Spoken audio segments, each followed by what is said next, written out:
बहुत समय पहले की बात है। एक छोटे से गांव में एक किसान रहता था। उसके पास एक छोटा सा खेत था जिसमें वह अपनी रोजी रोटी के लिए फसल उगाता था। एक साल मौसम ने किसान का साथ नहीं दिया और उसकी फसल पूरी तरह से बर्बाद हो गई। किसान बहुत निराश हो गया और उसे समझ नहीं आ रहा था कि वह अब क्या करे। उसी गांव में एक बुद्धिमान व्यक्ति भी रहता था जिसे सभी गुरुजी कहकर बुलाते थे। किसान ने अपनी परेशानी गुरुजी को बताई। गुरुजी ने किसान की बात ध्यान से सुनी और उसे सलाह दी। हर समस्या अपने साथ एक अवसर लेकर आती है। जो लोग अपने प्रयासों में विश्वास रखते हैं वे कभी हार नहीं मानते। गुरुजी ने किसान को एक बीज दिया और कहा, इस बीज को लेकर एक बार फिर से कोशिश करो।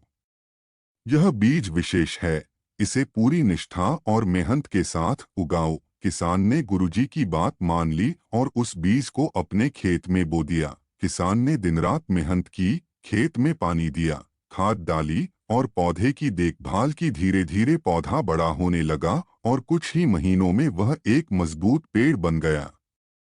उस पेड़ ने किसान को ढेर सारे फल दिए, जिनसे उसकी आमदनी बढ़ गई।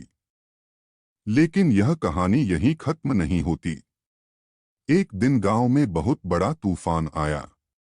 सभी खेतों की फसलें तबाह हो गईं, लेकिन किसान का पेड़ अपनी जगह मजबूती से खड़ा रहा। यह देखकर गांव के लोग हैरान हो गए और किसान से पूछने लगे कि यह कैसे संभव हुआ। किसान ने मुस्कुराते हुए कहा, इस पेड़ को मैंने पूरी मेहनत और निष्ठा से उगाया है। यह पेड़ सिर्फ मेरे परिश्रम का फल नहीं है, बल्कि मेरे विश्वास का प्रतीक भी है। गुरुजी भी वहां पहुंचे और उन्होंने कहा, यह वही बीज था जो मैंने किसान को दिया था। यह बीज सिर्फ एक पौधा नहीं था, बल्कि विश्वास और मेहनत का प्रतीक था। गांव के लोग इस बात से प्रेरित हुए और उन्होंने भी अपने अपने कामों में विश्वास और मेहनत को अपनाया।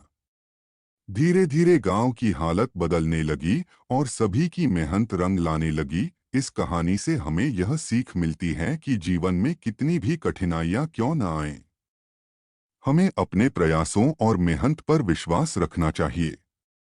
हर समस्या एक अवसर लेकर आती है और जो लोग पूरी निष्ठा और मेहनत से काम करते हैं वे सफलता जरूर प्राप्त करते हैं। इस प्रकार किसान की मेहनत और गुरुजी की शिक्षा ने पूरे गांव को एक नई दिशा दी और सभी को यह सिखाया कि मेहनत और विश्वास से कुछ भी हासिल किया जा सकता है।